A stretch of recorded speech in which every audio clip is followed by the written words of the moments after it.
प्रिय छात्रों, आज हम क्लास 12th का 9th चैप्टर क्रम प्रकाशिकी और प्रकाशिक यंत्र से संबंधित स्टार्ट करने जा रहे हैं। इस चैप्टर को हम अपनी स्ट्रेटेजी के अनुसार 5 पार्टों में डिवाइड कर पढ़ेंगे।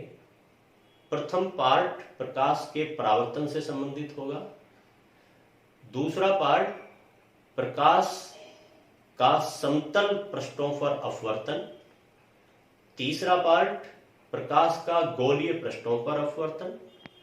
चतुर्थ पार्ट प्रिज्म वेव वर्ण विक्षेपण। और पंचम पार्ट में हम प्रकाशिक यंत्रों का अध्ययन करेंगे। सर्वप्रथम हम अब पार्ट 1 से संबंधित प्रकाश के परावर्तन संबंधी कुछ नियमों को हम देखने जा रहे हैं। इसमें सबसे पहले जो नाम हमारे पास आता है प्रकाश, हमें सबसे पहले ये समझना है कि प्रकाश क्या है।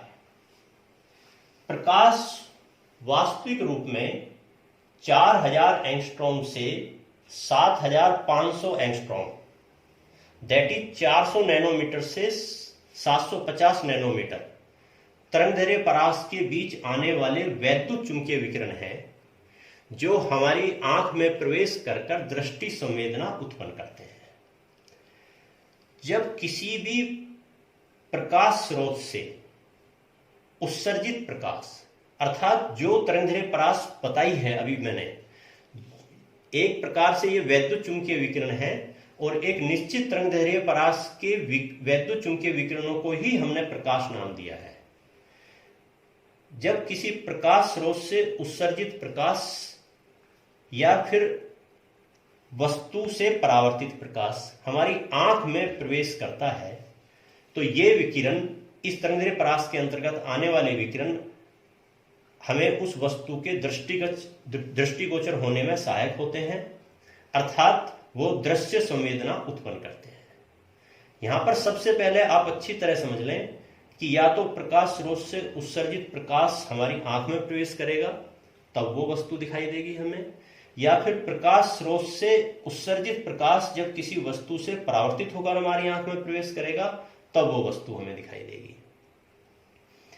प्रकाश के संदर्भ में दूसरा प्रश्न हमारे पास आता है कि क्या प्रकाश को हम देख सकते हैं?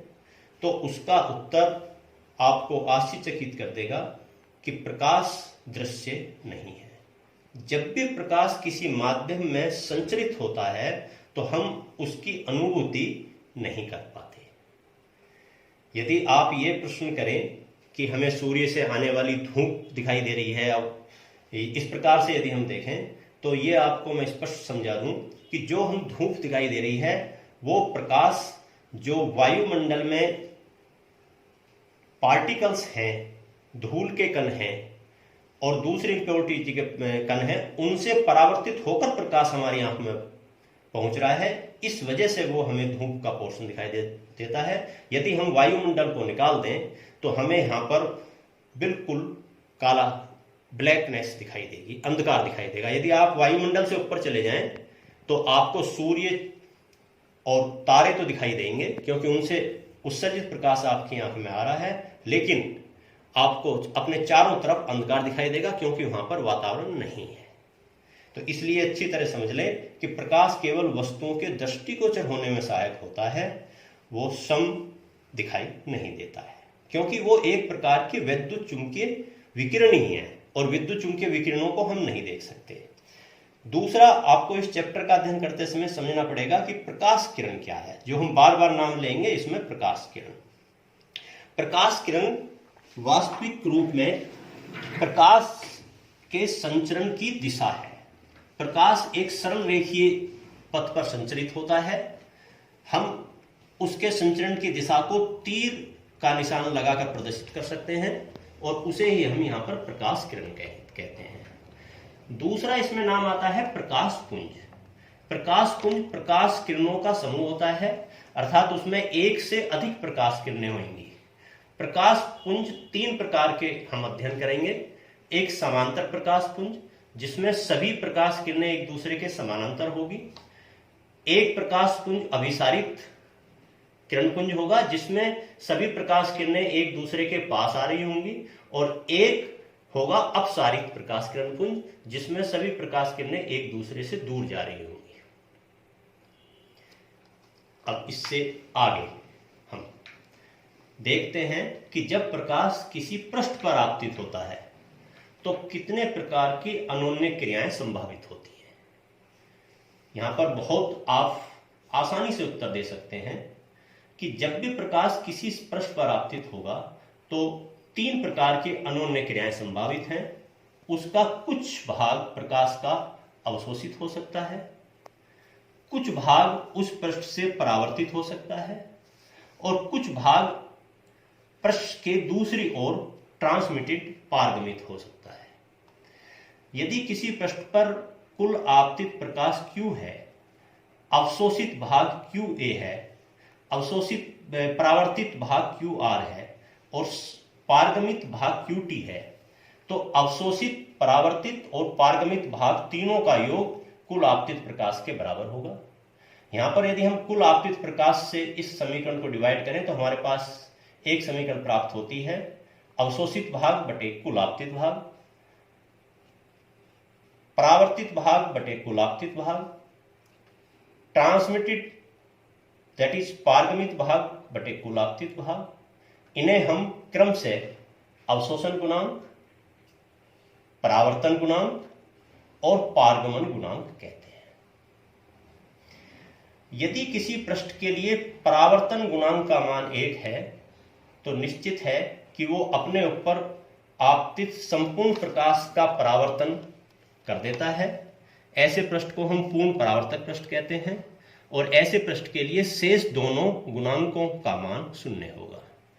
इसी प्रकार यदि किसी पृष्ठ के लिए अवशोषण गुणांक का मान यदि 1 है तो वो पृष्ठ अपने ऊपर आपतित सभी पूर्ण प्रकाश को अवशोषित कर लेगा, जिसे हम पूर्ण अवशोषक पृष्ठ या कृष्ण वस्तु के नाम से भी जानते हैं।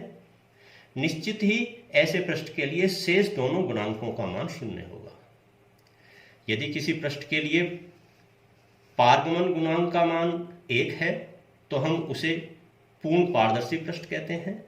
वो अपने ऊपर आपतित संपूर्ण प्रकाश को दूसरी ओर पारगमित कर देता है, अर्थात शेष दोनों गुणांकों का मान 0 होता है। यहां पर हम इस चैप्टर में केवल परावर्तन से संबंधित अध्ययन करेंगे। अब हम इससे आगे चलिए, अब हम इस चैप्टर के संदर्भ में प्रकाश के परावर्तन से संबंधित अध्ययन करेंगे। सबसे पहले हम देखेंगे कि प्रकाश के परावर्तन को हम कितने वर्गों में विभाजित कर सकते हैं। सामान्यतः प्रकाश के परावर्तन को हम 2 भागों में विभाजित करते हैं। एक प्रकाश का नियमित परावर्तन जिसे हम रेगुलर और स्पेकुलर रिफ्लेक्शन कहते हैं, दूसरा विसरित परावर्तन या डिफ्यूज रिफ्लेक्शन। नियमित परावर्तन में प्रकाश जब किसी पृष्ठ पर आपतित होता है तो वो निश्चित दिशा में एक निश्चित पैटर्न के अनुसार परावर्तित होता है। जैसे कि यहां पर दिखाया गया है, समांतर प्रकाश पुंज आपतित हुआ है और परावर्तन के पश्चात भी समांतर किरण पुंज ही हमें प्राप्त हो रहा है। इसी प्रकार दूसरे इस चित्र में यदि आप देखें, यहां पर भी समांतर किरण पुंज आपतित है, लेकिन यह परावर्तन के पश्चात एक बिंदु पर फोकसित हो रहा है, अभिसारित हो रहा है, तो इसका भी एक निश्चित नियमित पैटर्न है। इस प्रकार के परावर्तन को हम नियमित परावर्तन कहते हैं। यहां पर आपको एक चीज अच्छी तरह समझ लेनी चाहिए कि यदि किसी पृष्ठ से प्रकाश का नियमित परावर्तन हो रहा है और वो परावर्तित प्रकाश किरणें हमारी आंख में पहुंच रही हैं, तो हमें वो प्रकाश स्रोत का प्रतिबिंब उस पृष्ठ में दिखाई देता है। यदि हम विसरित परावर्तन में जाएं, तो विसरित परावर्तन उन पृष्ठों के द्वारा होता है जो कुछ खुरदरे होते हैं। वास्तविक रूप में जो आप पुस्तक पढ़ते हैं, यह भी एक विसरित परावर्तन का अच्छा उदाहरण है।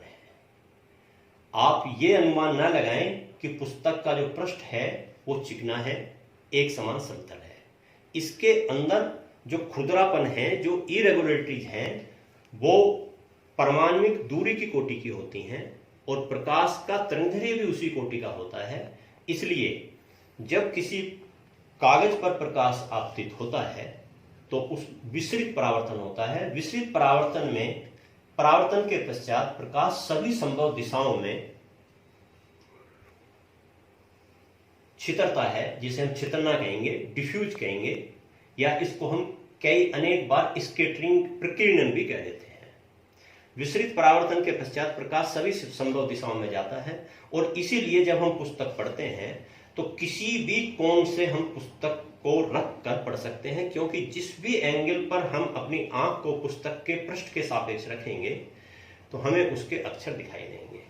यदि हम पुस्तक के पृष्ठ को कुछ चिकना कर दें तो फिर उसे पढ़ने के लिए आप किसी भी पुस्तक को देखेंगे, यदि किसी पुस्तक का पृष्ठ ज्यादा चिकना है, ज्यादा चमकदार है, तो आपको उस पुस्तक को प्रत्येक एंगल से पढ़ने में परेशानी होगी। आपको आंख को एक निश्चित एंगल पर ही रखकर पढ़ना होगा। क्यों? क्योंकि उस स्थिति में नियमित परावर्तन अधिक होता है और एक प्रकाश किरणें परावर्तन के पश्चात निश्चित दिशा में जाती हैं। हमें अपनी आंख को उसी दिशा में रखना होता है। हम जितनी भी वस्तुओं को कमरे के अंदर या बाहर देख पाते हैं वो सब विसरित परावर्तन के कारण ही हम देख पाते हैं। चाहे प्रकाश कमरे के अंदर आ रहा हो या नहीं आ रहा हो, हमें दिन में कमरे के अंदर वस्तुओं के दृष्टिगोचर होने का कारण विसरित परावर्तन ही है, क्योंकि प्रकाश का कुछ भाग वायुमंडल में उपस्थित वायु के कणों, धूल के कणों या धुएं के कणों से डिफ्यूज होकर, स्कैटर्ड होकर कमरे में प्रवेश कर जाता है और हमें कमरे में रखी वस्तुएं दिखाई देती हैं। इसके पश्चात हमें प्रतिबिंब के प्रकार के बारे में समझना होगा। यहां पर एक चीज हम पहले ही स्पष्ट कर चुके थे कि जब किसी वस्तु से परावर्तित प्रकाश हमारी आंख में प्रवेश करेगा तो वो वस्तु हमें दिखाई देगी। अब किसी वस्तु से यदि परावर्तित प्रकाश किरणें वास्तव में किसी बिंदु पर मिल रही हैं और फिर वो हमारी आंख में प्रवेश कर रही हैं, तो उस वस्तु का वास्तविक प्रतिबिंब बनता है। वास्तविक प्रतिबिंब सामान्यतः उल्टा होता है, जिसे पर्दे पर प्राप्त किया जा सकता है। लेकिन यदि वस्तु से परावर्तित प्रकाश किरणें अपसारित प्रकृति के हैं, अपसारित प्रकृति का तात्पर्य उनके बीच की दूरी यदि बढ़ रही है, तो जब वो हमारी आंख में प्रवेश करेंगी तो हमें किसी एक बिंदु से आती प्रतीत होंगी, क्योंकि वो वास्तविक रूप से नहीं मिलती हैं। उस स्थिति में वस्तु का प्रतिबिंब आभासी बनता है। सामान्यतः आभासी प्रतिबिंब सीधा होता है, जिसे पर्दे पर प्राप्त नहीं किया जा सकता। यहां पर एक चीज आप स्पष्ट देख लें कि फोटोग्राफ दोनों प्रकार के प्रतिबिंब का प्राप्त किया जा सकता है, अर्थात वास्तविक प्रतिबिंब और आभासी प्रतिबिंब। आभासी प्रतिबिंब और वास्तविक प्रतिबिंबों की श्रेणी आप इसी अध्याय में आगे स्टेप बाय स्टेप अध्ययन करते चले जाएंगे।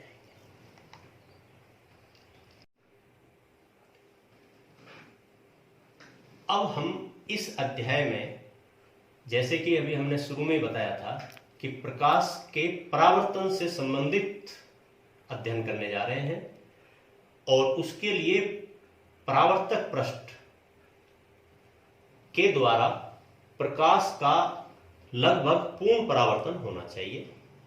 एक अच्छा परावर्तक पृष्ठ के रूप में हम दर्पण को इस्तेमाल करते हैं, यूज करते हैं। यहां पर सबसे पहले हमें यह देखना है कि हम दर्पण कितने प्रकार के बना सकते हैं। मुख्यतः हम दो ही प्रकार के दर्पण बना सकते हैं, एक समतल दर्पण और एक वक्राकार दर्पण। समतल दर्पण बनाने के लिए हम एक समतल कांच की पतली पट्टिका के एक तरफ सिल्वर नाइट्रेट या एल्युमिनियम की पॉलिश करने के पश्चात उसके ऊपर रेड लेड ऑक्साइड की पतली परत चढ़ा देते हैं, जिसके कारण वो अपने ऊपर आपतित प्रकाश का लगभग 95% से 98% भाग को परावर्तित करती है। जिस सतह पर हम पॉलिश करते हैं उसके अपोजिट वाली सतह परावर्तक सतह का कार्य करती है। हम किसी भी समतल दर्पण को एक सीधी लाइन खींचकर और इस प्रकार से उसके पीछे पॉलिश वाली सतह को हम इस चित्र में दिखाए अनुसार प्रदर्शित कर सकते हैं। समतल दर्पण। दूसरा आता है वक्रीय। वक्रीय दर्पण में हम कोई भी एक गोलीय कोष का, खोखला गोला कांच का गोलीय कोष का एक भाग ले लेते हैं, जैसे कि यहां पर दिखाया गया है। हमने इस गोलीय कोष का ये भाग ले लिया और यदि हम उसके बाहर वाली सतह पर पॉलिश कर दें, परावर्तक पॉलिश, तो अंदर वाली सतह परावर्तक का कार्य करती, परावर्तक पृष्ठ का कार्य करेगी। इसे हम अवतल दर्पण कहेंगे। यदि हम गोलीय कोष जो कि कांच का बना हुआ है उसके एक कोई भाग लेकर और उसके अंदर वाली सतह पर परावर्तक पॉलिश कर दें तो उसका बाहर वाला आउटर सरफेस परावर्तक पृष्ठ का कार्य करेगी और उसे हम उत्तल दर्पण या कॉन्वेक्स मिरर कहेंगे। हम एक तीसरे प्रकार का वक्राकार दर्पण परवलयाकार आकृति का भी अनेक बार यूज करते हैं, जिसका आगे आप अध्ययन इसी अध्याय में करेंगे। अब यहां पर सबसे पहले परावर्तन से संबंधित नियमों के बारे में आपको पता होना चाहिए, क्योंकि जब भी आप प्रतिबिंब बनाएंगे तो परावर्तित प्रकाश किरणों को आपको परावर्तन के नियमों का अनुसरण करते हुए दिखाना पड़ेगा। यहां पर ये एक कोई समतल परावर्तक पृष्ठ है, इस पर ये प्रकाश किरण आपतित दिखाई है और ये परावर्तित प्रकाश किरण दिखाई है और ये आपतन बिंदु पर अभिलंब है।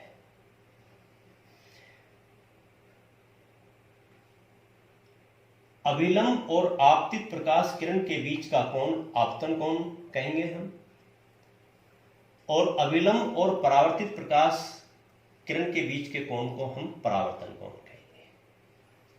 परावर्तन संबंधी दो सामान्य से नियम हैं, जिसमें प्रथम नियम आपतित प्रकाश किरण, परावर्तित प्रकाश किरण और आपतन बिंदु पर अभिलंब तीनों एक ही तल में होते हैं।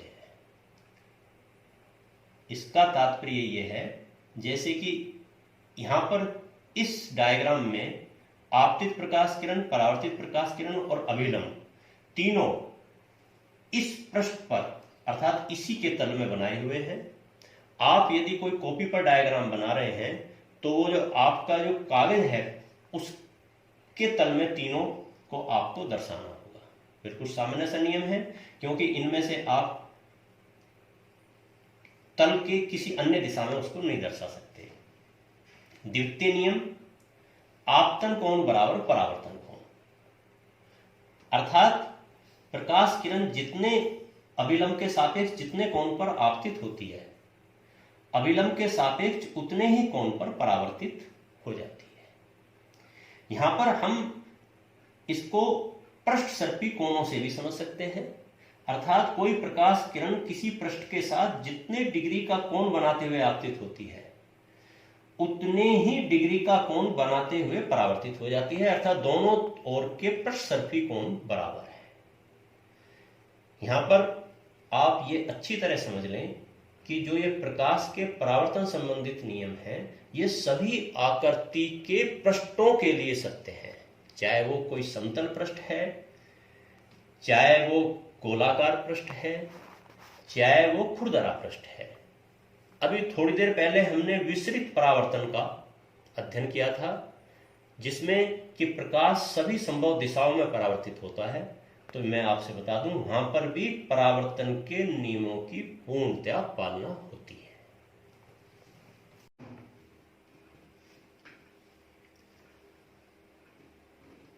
तो इस प्रकार मैंने आपसे बताया कि परावर्तन संबंधित दो नियम आपको किसी भी प्रतिबिंब निर्माण करते समय ध्यान रखने चाहिए। यहां पर आप एक पॉइंट और ध्यान कर लें कि आपतन कोण बराबर परावर्तन कोण, जैसे कि मैंने अभी बताया, यदि आपतन कोण कम होगा तो परावर्तन कोण भी कम होगा, और यदि आपतन कोण को शून्य कर दिया जाए अर्थात उसे किसी पृष्ठ पर अभिलंबित आपतित कराया जाए प्रकाश किरण को, तो परावर्तन कोण भी शून्य ही होगा। अर्थात तात्पर्य यह है कि जब कोई प्रकाश किरण किसी भी पृष्ठ पर अभिलंबित आपतित होगी तो वो उसी दिशा में वापस लौट आएगी।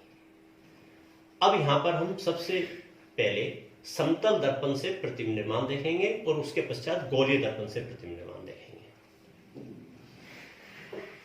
इस डायग्राम में एक बिंदु वस्तु का अर्थात एक बिंदु का प्रतिबिंब बनना दिखाया गया है। इसके लिए हमने इस बिंदु से दो प्रकाश किरणें इस समतल दर्पण पर आपतित कराई हैं और उन्हें परावर्तन के नियमों के अनुसार परावर्तित कर दिया है।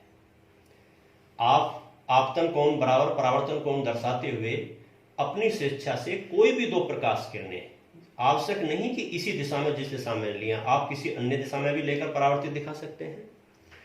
आप ये पाएंगे कि परावर्तित प्रकाश किरणें अपसारित हो रही हैं। अपसारित का तात्पर्य ये आगे बढ़ाने पर नहीं मिलेंगी, लेकिन यदि हम इनको पीछे बढ़ाते हैं तो ये आई बिंदु पर मिलती प्रतीत होती हैं, या हम इसको दूसरे शब्दों में ये कह सकते हैं कि आई बिंदु से आती हुई प्रतीत होती हैं।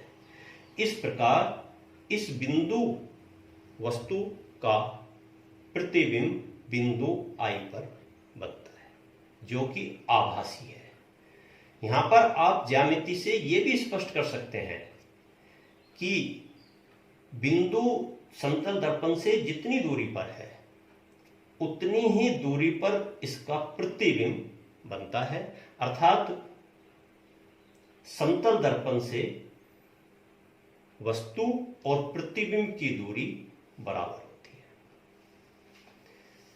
है। यदि हम किसी वस्तु का प्रतिबिंब निर्माण देखें, जैसे कि यहां पर मैंने एक वस्तु ओ डैश जो कि एक नियमित आकार की है, तो हम इसका प्रतिबिंब भी ठीक इसी प्रकार से बनाएंगे, अर्थात इसके अलग अलग बिंदुओं का प्रतिबिंब हम प्राप्त करके और इस वस्तु का प्रतिबिंब प्राप्त कर लेंगे।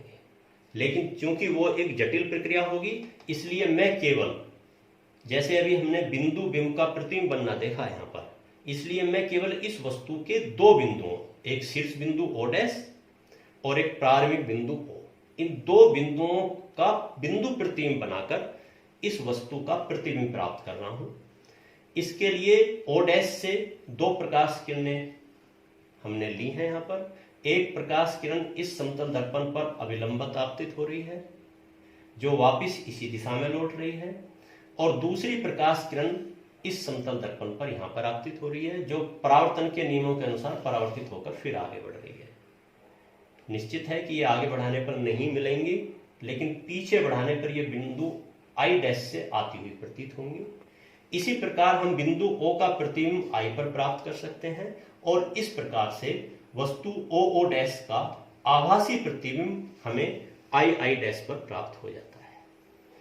तो ये तो निश्चित हो गया आपके सामने कि समतल दर्पण से बनने वाला प्रतिबिंब आभासी होता है। आभासी होगा तो वो सीधा ही होगा, समान दूरी पर बनता है, अर्थात जितनी दूरी पर वस्तु रखी है समतल दर्पण से, प्रतिबिंब समतल दर्पण से उतनी ही दूरी पर बनता है और वस्तु के समान आकार का बनता है। लेकिन यहां पर आपको एक चीज मुख्य अपने मस्तिष्क में बैठा लेनी चाहिए कि प्रतिबिंब का पार्श्व व्युत्क्रमण हो जाता है, लैटरली इन्वर्जन, जिसे हम लेफ्ट राइट इन्वर्जन भी कहते हैं।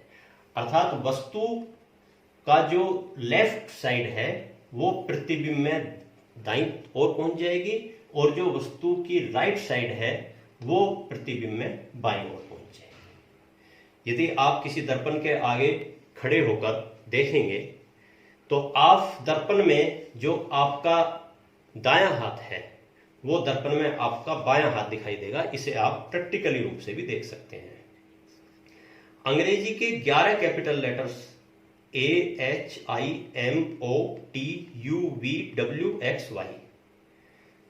का पार्श्व व्यतिक्रमण नहीं होता है। पार्श्व व्यतिक्रमण तो इनका होता है, लेकिन वो प्रक्षित नहीं होता है, क्योंकि ये दोनों ओर से एक प्रकार से ही बनेंगे। यहां पर आपको एक प्रश्न के बारे में आपको बता दूं जो अनेक कंपटीशनों में आता है कि यदि किसी घड़ी में समय को हम दर्पण में देख रहे हों तो वो समय दर्पण में कितना दिखाई देगा।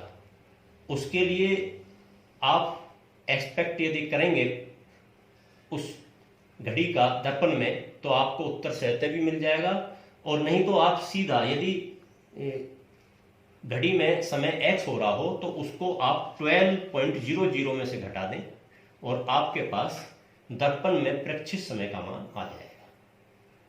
यहां पर आपको एक तथ्य और अपने मस्तिष्क में बैठा लेना चाहिए कि यदि हमें अपना पूर्ण प्रतिबिंब देखना है तो हमें कम से कम अपनी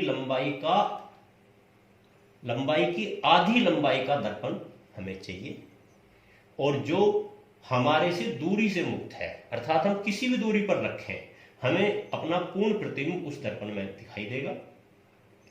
और एक इंपॉर्टेंट तथ्य आपको और याद रखना है जो अनेक कंपटीशनों में पूछा जाता है कि जो हम दर्पण में अपना प्रतिबिंब देखते हैं वो द्वितीय क्रम का प्रतिबिंब होता है, क्योंकि किसी भी समतल दर्पण से एक प्रतिबिंबों की श्रेणी बनती है जिसमें से द्वितीय क्रम का प्रतिबिंब सर्वाधिक चमकीला होता है, जिसे ही हम देख पाते हैं।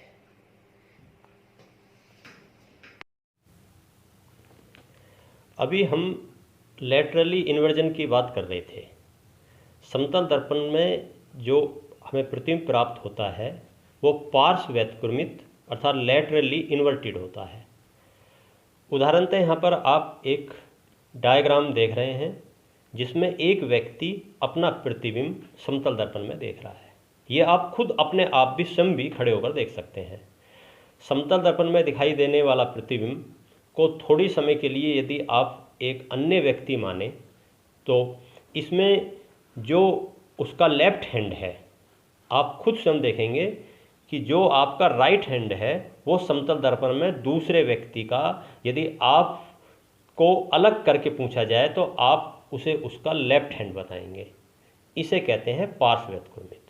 यदि आप अपना दायां हाथ इधर उठाएंगे तो समतल दर्पण में दिखाई देने वाली आकृति का प्रतिबिंब का बायां हाथ ऊपर उठेगा, जो कि आपके सामने खड़ा है, आपका ही प्रतिबिंब है।